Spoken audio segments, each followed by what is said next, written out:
urushningki biz birinchi xilini, ikkinchi xilini o'rganib bo'lgandan keyin uchinchi xiliga kelganda nurg'un do'stlar qiynalib qolganligini inkos qilyotidi.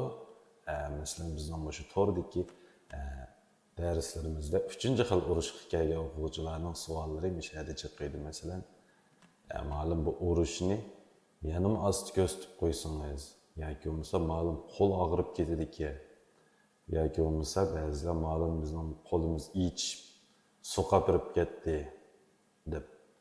To'g'ri, dastlab o'rganganda biz nihoyat qo'pol, yiqimsiz bilinadi. Keyin bara-bara mashq to'g'ri usulda ko'paytgan sari bizning qo'llarimiz buningga keladi. Mana shunda suqa kirishlardan keyin, qo'llar tilishlardan keyin, nacharat zerikishlardan keyin bizningki bu 3-xil urushimiz, 4, 5, 6-xil urushlarni biz nihoyat o'lchamli o'rganib chiqa olamiz. Chunki japa tatmaydigan ish yo'q. Ba'zan yana o'quvchilar bor, men 0 saviyada, meni hozirlam jutta chala oladigan qilib qo'ya olamsiz. Bu mumkin bo'lmaydigan ish do'stlar. Gapni nihoyat o'ylashib demasak bo'lmaydi. Masalan, siz birdamda xat yozishni o'rganib olganmi yoki birdamda xat o'qishni o'rganib olganmi?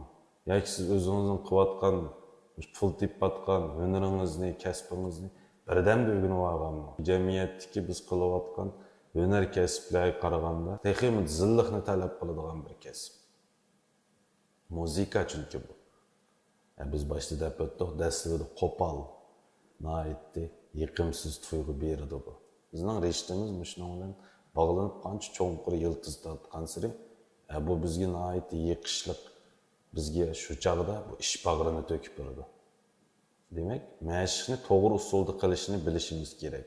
Yo'gap urush, asti-usti urush, usulli urushlarni o'rganib oliblam, dutta o'rganib oldim yoki mush padlarning o'rnini bilib oliblam, nota qarab chala olasingizlar, men dutta o'rganib oldim deb xo'sh olsangiz bo'ladi. Lekin men buning bilan haqiqiy turda munglashdim, men huzur oldim.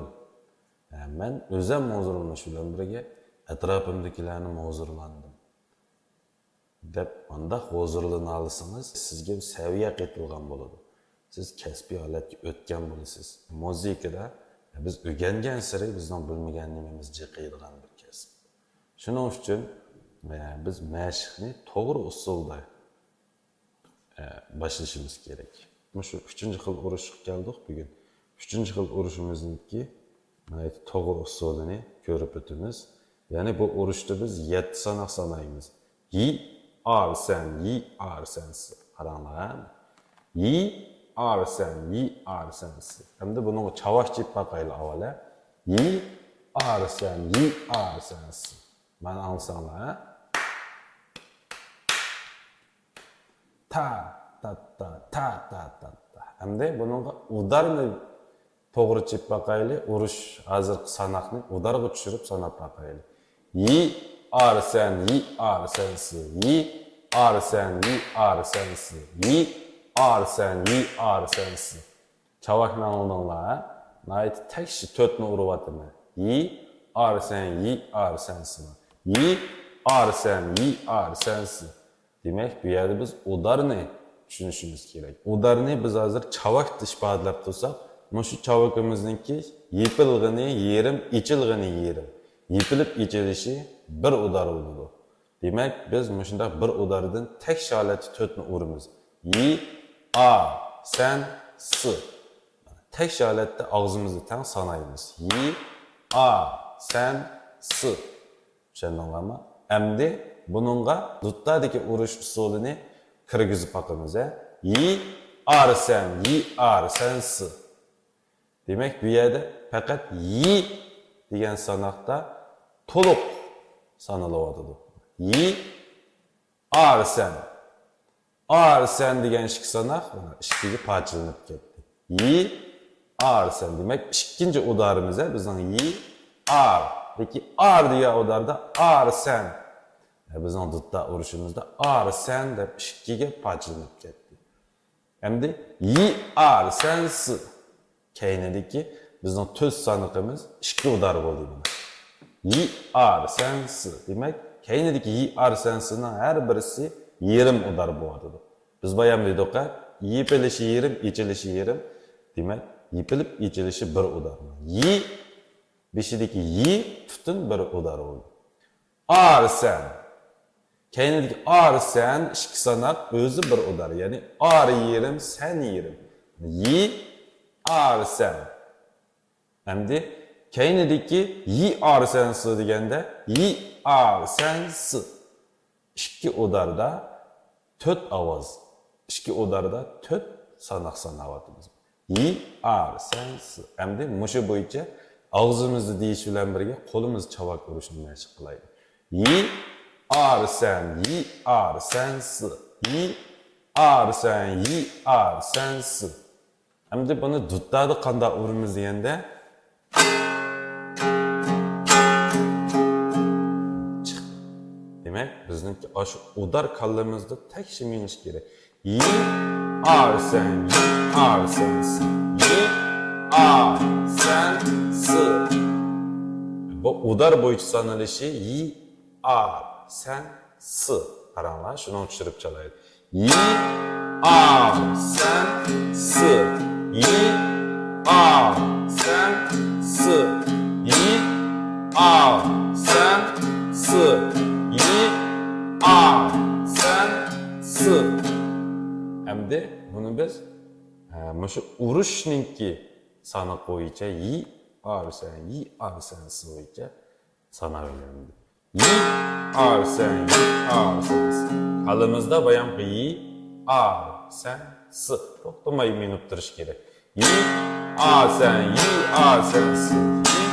Arsan, yi arsansı. Arsan, yi arsansı. Arsan, yi arsansı. Arsan, yi arsansı. Bizdeki kolumuzun şekli tegiştiki bir şeydeki asası maharetini görürüz.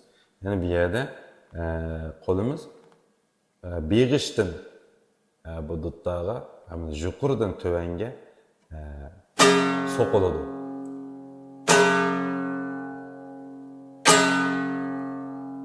Belki çüp ketmeyi bırakıp kolu.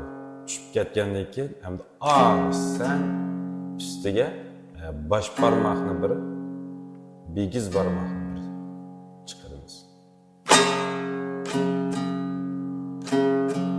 Demek bu kollarımızda sizin şekillengice biz toxtamayı məşq qilishimiz kerak. Üstüge qaytqanda bu parmaqlarni ochimiz.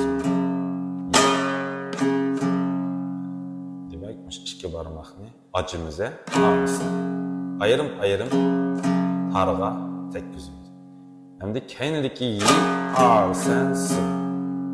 Biz uyg'unib bo'lgan ikkinchi xil urishninki birlashmasi ya bu.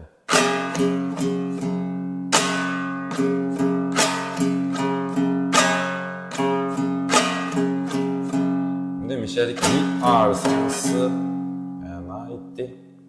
Eng o'rgangichilarga qo'pol bo'linadi bu duttadagi bu urushlarni urush. Bayam deb o'tdik-ku. Demek biz şu qo'polliklarni yengandan keyin bunu silliqlashtira olamiz. Dastlabida qo'pol bilingandilar, bunu tashlab qo'ysak bo'lmaydi. Xuddi to'pni qanqitganga o'xshash, mana shu qo'llarimiz misali yengil tavrinib qanqiydi. Demak, silliqlashgandan keyin ovoz texmo chiroyli chiqadi.